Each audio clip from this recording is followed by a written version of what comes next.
இந்த வீடியோ பதிவு ரொம்ப முக்கியமான ஒரு பதிவு. ஸோ ஒவ்வொரு நீட் ஆஸ்பிரண்ட்ஸ் அண்ட் பேரண்ட்ஸ் வந்து நம்ம சேனல் வந்து புதுசாக நிறைய பேர் பார்க்குறீங்க. நம்மளுடைய வாட்ஸ்அப் குரூப் கைடன்ஸ் சப்போர்ட்டில் நீங்கள் வந்து ஜாயின் பண்ணிக்கோங்க. வீடியோ கீழே டிஸ்கிரிப்ஷனில் கொடுத்துருக்கேன்.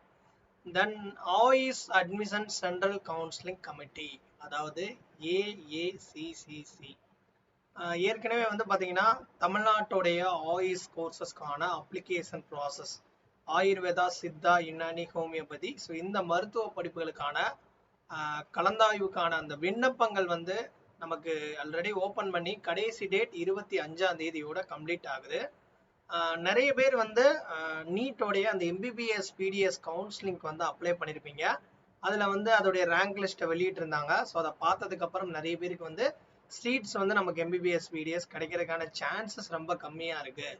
அதனால் நம்ம வந்து ஆயுஷ் கோர்சஸ் போடலாமா, ஆயுஷ் கவுன்சிலிங்கில் வந்து நமக்கு இவ்வளோ கட் ஆஃப் இருக்குது, எனக்கு சீட் கிடைக்குமா அப்படின்னு சொல்லிட்டு தொடர்ந்து வந்து நம்மளுடைய ஆயுஷ் யூஜி டாக்டர்ஸ் யூடியூப் சேனலில் தொடர்ந்து கொரீஸ் வந்துக்கிட்டே இருக்குது. வாட்ஸ்அப்பில் வருது, டெலகிராமில் எல்லாத்துலேயும் வந்து அப்டேட் கேட்டுக்கிட்டே இருக்காங்க. கண்டிப்பாக கூடிய விரைவில் இந்த ஆண்டுக்கான அந்த சித்தா, ஆயுர்வேதா, யுனானி, ஹோமியோபதி எவ்வளவு மதிப்பெண்கள் இருந்தா நமக்கு கிடைக்கும் அப்படின்றத எம்பிபிஎஸ் பிடிஎஸ் உடைய ரவுண்ட் 1 முடிஞ்சதுக்கு அப்புறம் தெளிவா நான் அப்டேட் பண்ணுவேன். அதனால வந்து இந்த கவுன்சிலிங், ஆயுஷ் கவுன்சிலிங் எல்லாமே நமக்கு ஆயுர்வேதா, சித்தா, யுனானி, ஹோமியோபதிக்கு தெரிஞ்சுக்கணும்னா நீங்க பண்ண வேண்டிய ஒரே ஒரு இது, நம்மளுடைய சேனல் வாட்ஸ்அப் குரூப்பை மட்டும் நீங்க ஃபாலோ பண்ணிட்டே வாங்க. நிறைய பேர் ஃபாலோ பண்றாங்க. ஓகே, இந்த வீடியோ பதிவை நம்ம என்ன பார்க்க போறோம் அப்படின்றதுக்கு முன்னாடி நீங்க பாக்குறது AYUSH UG doctors YouTube channel. So இந்த சேனல் முழுக்க முழுக்க வந்து ஆயுஷ் யூஜி கோர்சஸ் படிக்கக்கூடிய அந்த மாணவர்கள் மாணவிகளுக்கான ஒரு சேனலா எப்பவுமே இருந்துகிட்டே இருக்கும். ஸோ ஃபாலோ பண்ணுங்க. ஓகே, நமக்கு ஸ்டேட் ஓகே, நமக்கு எம்பிபிஎஸ் பிடிஎஸ் உடைய ஆல் இந்தியா கோட்டா ஸ்டார்ட் பண்ணி ரவுண்ட் 1 முடிஞ்சிருச்சு நேத்தோட. ஸ்டேட்டுக்கும் பாத்தீங்கன்னா எம்பிபிஎஸ் பிடிஎஸ்க்கு ஸ்டார்ட் பண்ணிட்டாங்க சார். நிறைய பேர் கேட்கக்கூடிய கொஸ்டின் வந்து இந்த ஏஏசி, அதாவது ஆல் இந்தியா லெவல்ல நடக்கக்கூடிய ஆயுர்வேதா, சித்தா, யுனானி, ஹோமியோபதிக்கு எப்போ சார் ஸ்டார்ட் பண்ணுவாங்கன்னு கேட்டாங்க. ஸோ அதை பற்றி நான் விளக்கமாக சொல்கிறேன். கண்டிப்பாக வந்து நெக்ஸ்ட் மந்த்து, ஏன்னா எம்பிபிஎஸ் பிடிஎஸ் ஒரு ரவுண்டு முடிஞ்சிருச்சுன்னா நெக்ஸ்ட் மந்த் வந்து நமக்கு இந்த ஏஏசி உடைய அந்த ஷெடியூலை வந்து தெளிவாக சொல்லிடுவாங்க. ஏற்கனவே வெப்சைட்டில் பாருங்கள், AAC UG counselling for Ayurveda 2024-25. So தெளிவாக சொல்லிட்டாங்க. ஓகேவா?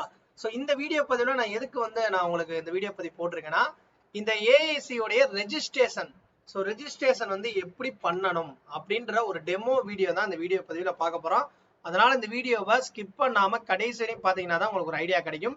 ஸோ வெப்சைட் நோட் பண்ணிக்கோங்க, ஏஏசிசி கவுட்.in வெப்சைட்டில் யூஜி கவுன்சிலிங் கொடுத்துட்டீங்கன்னா கீழே வந்து கம்மிங் சூன் போட்டிருக்காங்களா, ஸோ இதை நீங்கள் கிளிக் பண்ணீங்கன்னா அடுத்துதான் உங்களுக்கு இன்னும் ரெஜிஸ்ட்ரேஷன் ஸ்டார்ட் பண்ணல, கம்மிங் சூன்.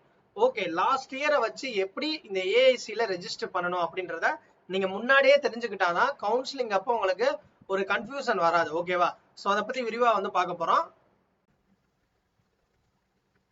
ஓகே, ரெஜிஸ்ட்ரேஷன் வந்து நமக்கு ஏஐசியில் ஸ்டார்ட் பண்ணும்போது உங்களுக்கு ரெஜிஸ்ட்ரேஷன் ப்ராசஸ் உடைய ஆக்டிவிட்டிஸ் இப்படி தான் இருக்கும். ஸோ இது லாஸ்ட் இயர், ஸோ இதே தான் இந்த வருஷம் சேமாக தான் இருக்கும். இதுல எந்த ஒரு சேஞ்சஸ் இருக்காது. இதுல எப்படி நம்ம ரெஜிஸ்டர் பண்ணணும், அதாவது all India quota Ayurveda, Siddha, Unani, ஹோமியோபதிக்கு நம்ம ஆல் இந்தியா லெவல்ல போய் கேரளா, கர்நாடகா, ஆந்திரா, தெலுங்கானா, இந்தியாவில் இருக்கக்கூடிய இன்க்ளூடிங் தமிழ்நாடு சேர்த்து நமக்கு அங்க இருக்கக்கூடிய கோர்சஸ்க்கு நம்ம எப்படி அப்ளை பண்றது, ஏன்னா எம்பிபிஎஸ் பிடிஎஸ் மாதிரி அப்படியே சேமா இருக்கும். நம்ம நீட் மார்க் கம்பல்சரி தேவை. இதுல வந்து நியூ ரெஜிஸ்ட்ரேஷன் கேண்டிடேட் சொல்லிட்டு கொடுப்பாங்க. இது வந்து நியூவா பண்ணதுக்கு அப்புறம் தான் நீங்க ரோல் நம்பர், பாஸ்வேர்டு கொடுத்து லாகின் பண்ணணும். அதுக்கப்புறம் பேமெண்ட் பண்ணணும். அதுக்கப்புறம் வந்து கவுன்சிலிங் உடைய அந்த சாய்ஸ் ஃபில்லிங் பண்ணணும். இதை பத்தினா உங்களுக்கு நான் டீட்டெயிலாக சொல்றேன். ஸோ முதல் ஸ்டெப் வந்து இதுதான். ஸோ முதல் ஸ்டெப்ல நம்ம என்ன பண்ணணும்னா, கண்டிப்பா வந்து இந்த வெப்சைட்ல ஓப்பன் பண்ணதுக்கு அப்புறம் ரெஜிஸ்ட்ரேஷனை கிளிக் பண்ணிட்டு நியூ ரெஜிஸ்ட்ரேஷன்றதை கிளிக் பண்ணிக்கணும். நல்லா புரிஞ்சுக்கோங்க, நியூ கேண்டிடேட் ரெஜிஸ்ட்ரேஷன்றதை கிளிக் பண்ணிட்டு நெக்ஸ்ட் நம்ம என்ன பண்ணணும்னா, இந்த மாதிரி உங்களுக்கு வந்து ஸோ உங்களுக்கு இன்ஸ்ட்ரக்ஷன் கொடுப்பாங்க. ஸோ இந்த இன்ஸ்ட்ரக்ஷன் கொடுத்ததுக்கு அப்புறம் இதை கிளிக் பண்ணிட்டு ஐ அக்ரின்றத கிளிக் பண்ணணும். ஸோ இது வந்து முதல் ஸ்டெப்பா இருக்கும். ஸோ முதல் ஸ்டெப்புக்கு அப்புறம் நெக்ஸ்ட் என்ன நடக்கும் அப்படின்றத நான் சொல்றேன். நெக்ஸ்ட் வந்து நியூவா ரெஜிஸ்ட்ரேஷன் இப்படி தான் பண்ணணும். நியூ கேண்டிடேட் ரெஜிஸ்ட்ரேஷன்றதை கிளிக் பண்ணிட்டு உங்களுடைய நீட் ரோல் நம்பர், நீட்டோடைய அப்ளிகேஷன் நம்பர், நீட் உங்களுடைய name, mother name, date of birth, அதாவது MBBS BDS all India quota எப்படி வந்து அப்ளை பண்ணீங்களா சேம் அதே ப்ராசஸ் தான். எந்த ஒரு சேஞ்சஸும் இருக்காது. அதுக்கப்புறம் கீழே இருக்கக்கூடிய செக்யூரிட்டி கோட், இந்த roll number, application number, candidate name, mother name எல்லாமே உங்களுடைய NEET score card 2024 admit card score கார்டில் எப்படி இருக்கோ அதை அப்படியே டிட்டோவா டைப் பண்ணுங்க. ஒரு ஸ்பேஸ் டாட் மிஸ் ஆனா கூட உங்களுக்கு ரெஜிஸ்ட்ரேஷன் ஆகாது. காரணம் என்ன அப்படின்னா அவங்க வந்து நீட்டோடைய என்டிஎஸ் சர்வரை தான் சிங்க் பண்ணி வச்சிருப்பாங்க. அதனால நீங்க எந்த ஒரு மிஸ்டேக் பண்ணாலும் கண்டிப்பா வந்து ரெஜிஸ்டர் ஆகாது. ஓகேவா? ஸோ நெக்ஸ்ட் ப்ராசஸ் உங்களுக்கு நீங்க டீட்டெயில் கொடுத்ததுக்கு அப்புறம் உங்களோட roll number, application number, candidate name, mother name, date of birth எல்லாமே வந்துடும். ஸோ அதுக்கப்புறம் வந்து என்ன ஒண்ணுனா உங்களுடைய ஆட்டோமேட்டிக்கா வந்து உங்களுடைய மொபைல் நம்பர், இமெயில் ஐடி எல்லாத்தையுமே எடுத்துட்டு வந்துடும். ஏன்னா அது வந்து நீங்க என்டிஏக்கு கொடுத்துருப்பீங்களே. ஸோ நீட்டோடைய அப்ளிகேஷன் போடும்போது என்டிஏல என்ன கொடுத்தீங்களோ அந்த பாஸ்வேர்டுக்கும் ரேங்க் இது இமெயில் ஐடிக்கும் ஒரு ஓடிபி வர மாதிரி காமிக்கும். அதை நான் ஃபைனல் ப்ராசஸ்ல சொல்றேன். ஸோ அதுக்கப்புறம் என்ன பண்ணணும்னா இந்த இடத்துல வந்து இந்த ஏஐசி போறீங்களா, இதுல ரெஜிஸ்டர் பண்றதுக்கு நீங்களே ஒரு ஓன் பாஸ்வேர்டு கொடுக்கணும். அதை வந்து மல்டிபிளா கொடுக்கணும். எப்படின்னா ஒரு கேபிட்டல், ஒரு லோயர் கேஸ், ஒரு சிம்பிள், அதுக்கப்புறம் உங்களுடைய நம்பர், ஏதாவது டேட்டா பத்தி எது வேணா கொடுத்துக்கோங்க. உங்களுடைய இஷ்டம் தான். கீழே இருக்கக்கூடிய இந்த செக்யூரிட்டி கோடை கொடுத்துட்டு இந்த இடத்துல என்டர் பண்ணுங்க. ஸோ இந்த ஸ்டெப் வந்து 2வது ஸ்டெப்பா இருக்கும். ஸோ இதுக்கப்புறம் நெக்ஸ்ட் நம்ம என்ன பண்ணணும்னு சொல்றேன். நெக்ஸ்ட் சப்மிட் கொடுத்துருங்க. சப்மிட் கொடுத்துட்டீங்கன்னா நெக்ஸ்ட் போயிடும். ஸோ நெக்ஸ்ட் சப்மிட் கொடுத்துட்டேன். அடுத்து என்ன பண்ணுவாங்கன்னா நமக்கு ரெஜிஸ்டர் பண்ண மெயில் ஐடி அல்லது மொபைல் நம்பர் அல்லது மெயில் ஐடி ரெண்டுல ஏதாவது ஒரு பாஸ்வேர்டு கொடுத்து நீங்க இந்த இடத்துல மென்ஷன் பண்ணணும். ஓகேவா? ஃபைனல் வெரிஃபிகேஷன், அதாவது ரெஜிஸ்டர் பண்றதுக்கு முன்னாடி இது சேம் அப்படியே நம்ம ஆல் இந்தியா கோட்டா எம்பிபிஎஸ் பிடிஎஸ்க்கு என்ன பண்ணுவோமோ அதே தாங்க என்சிசிக்கு என்ன பண்ணுவோமோ. ஸோ இங்க வந்து பாத்தீங்கன்னா நீங்க மொபைல்ல கொடுத்து ஓடிபி கொடுத்தாலும் சரி, இல்ல இமெயில கொடுத்தாலும் சரி, ரெண்டுதே உங்களுக்கு எது பெட்டரோ கரெக்டா கொடுத்துட்டு கீழே இருக்கக்கூடிய கோடை அப்படியே டைப் பண்ணிருங்க. மேல அப்படியே உங்களுக்கு அந்த டைமிங் என்ன கோடு காமிக்குதோ அதை கொடுத்துட்டு வெரிஃபை அண்ட் ஃபைனல் சப்மிட் கொடுத்துருங்க. அவ்வளவுதான். ஸோ முடிஞ்சா. ஸோ அடுத்து முடிஞ்சதுக்கு அப்புறம் உங்களுக்கு ஃபர்ஸ்ட் ஸ்டெப் ரெஜிஸ்ட்ரேஷன் கம்ப்ளீட்டா முடிஞ்சிடும். கிரீன் கலர்ல வந்துடும். ஓகேவா? ஸோ நெக்ஸ்ட் என்ன பண்ணணும் அப்படின்னா அப்ளிகேஷன் ஃபார்ம் ஃபில் பண்ணணும், சில டாக்குமெண்ட்ஸ் அப்லோட் பண்ணணும், குவாலிஃபிகேஷன் டீடைல்ஸ், என்ன மாதிரி counselling, all India level counselling பண்றீங்களா, டீம்டு யூனிவர்சிட்டி பண்றீங்களா, ஸோ சென்ட்ரல் யூனிவர்சிட்டி என்னென்னலாம் இருக்கும் அதை நான் சொல்றேன். அதுக்கேற்ற மாதிரி நீங்க செலக்ட் பண்ற மாதிரி இருக்கும். அதுக்கப்புறம் உங்களுடைய கான்டாக்ட் டீடைல்ஸ், அதுக்கப்புறம் உங்களோட ஃபைனல் சப்மிட், இதெல்லாம் வந்து நீங்க கொடுக்குற மாதிரி இருக்கும். ஓகேவா?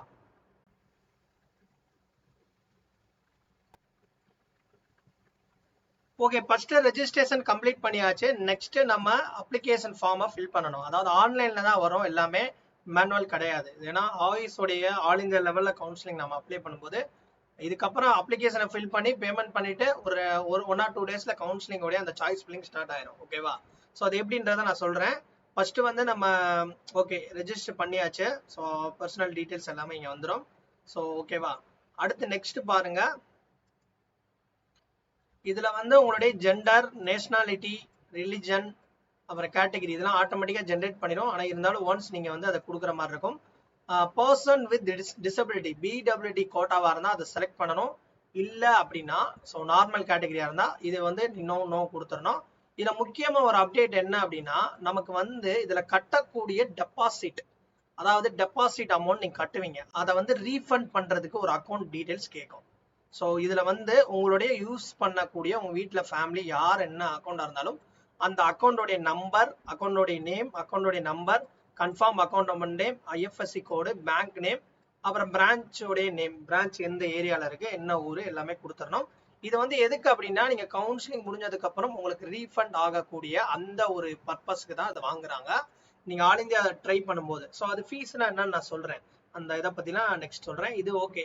இதுலதான் வந்து என்ன பண்ணுன்னா நீங்க எந்த அக்கௌண்ட்ல வந்து ஃபீ கட்டுறீங்களோ அந்த அக்கௌண்டோடைய அந்த பாஸ்புக் எல்லாமே வந்து இதுல ஸ்டேட்மெண்ட் எல்லாமே அப்லோட் பண்ற மாதிரி இருக்கும். ஓகேவா? ஸோ அப்லோட் பண்ணி நீங்க கொடுத்துடணும்.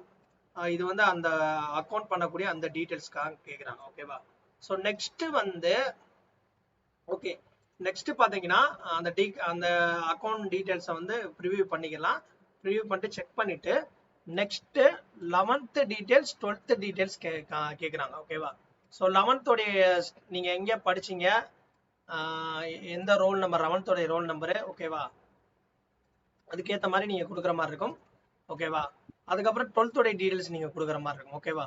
இதெல்லாம் வந்து சிம்பிள் தான், இதெல்லாம் உங்களுக்கு ஈஸியா தெரியும். ஓகேவா? அடுத்து வந்து நீங்க 12th வந்து பிசிக்ஸ், கெமிஸ்ட்ரி, பயாலஜில என்ன மார்க் எடுத்தீங்க, அதை வந்து தெளிவாக மென்ஷன் பண்ணணும். ஏன்னா மினிமம் வந்து பர்சன்டேஜ் இருந்தால் தான் அதில் அப்ளை பண்ண முடியும், அந்த ஒரு ரூல்ஸ் இருக்கு. ஸோ இது வந்து ஒரு ஸ்டெப்பு. நெக்ஸ்ட் வந்து பார்த்தீங்கன்னா இதில் தான் நீங்கள் கோட்டா செலக்ட் பண்ணணும். இப்போ வந்து நீங்கள் ஆல் இந்தியா கோட்டா செலக்ட் பண்ணால் நீங்கள் வந்து ஒரு ஓபிசி, அதுக்கப்புறம் பார்த்தீங்கன்னா வேற எஸ்சி எஸ்டி, அதாவது ஓபிசியா இருந்தால் 11,000 ரூபாய் ஆல் இந்தியா மட்டும். நீங்கள் all India, central university, all India quota, government aided colleges இந்த 3 செலக்ட் பண்ணால் 11,000 ரூபாய் ஓசி, அதாவது ஓபிசி என்சிஎல் கேட்டகரிக்கு. அதே நீங்க எஸ்சியா இருந்தா 10,500 ரூபாய். ஓகேவா?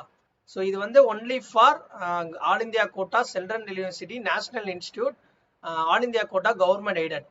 இதே இது வந்து நீங்க டீம்டு யூனிவர்சிட்டியும் சேர்த்து, டீம்டுனா பணம் கட்டி படிக்கக்கூடிய அந்த யூனிவர்சிட்டி சேர்த்து பிளஸ் இந்த இதுவும் சேர்த்து அப்ளை பண்ணா 55,000 ரூபாய் வந்து நீங்க பே பண்ணணும். இதுல வந்து உங்களுக்கு 50,000 ரூபாய் ரீஃபண்ட் பண்ணிடுவாங்க, கவுன்சிலிங் கரெக்டா நீங்க ஃபாலோ பண்ணா.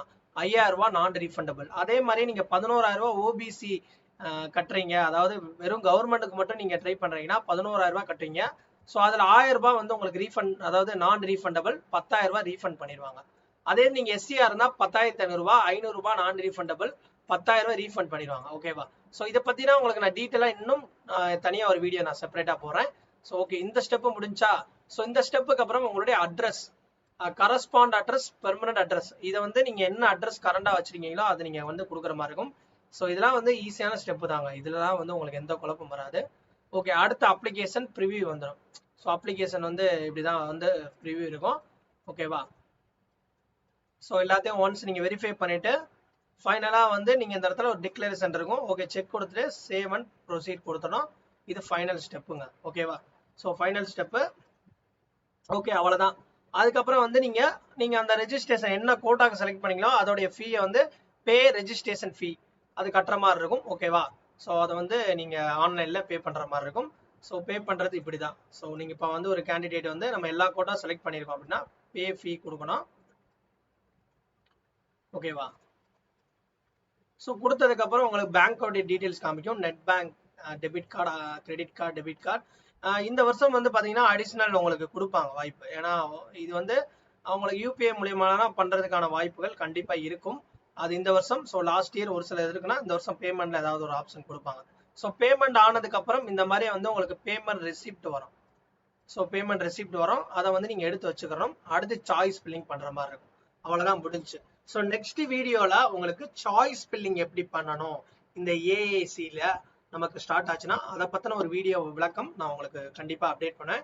தொடர்ந்து நம்ம சேனலை ஃபாலோ பண்ணிக்கிட்டே இருங்க, யாரும் ஸ்கிப் ஆயிடாதீங்க. ஒவ்வொரு ரவுண்ட் கவுன்சிலிங்கும் கண்டிப்பா, அதுவும் ஆல் இந்தியா கோட்டா ஆயுஸ்க்கும் சேர்த்து பண்றவங்களும் ஸ்டேட் கோட்டாலையும் பண்றவங்களுக்கும் கண்டிப்பா பேலன்ஸ் பண்ணி கவுன்சிலிங் அட்டன் பண்ணணும்.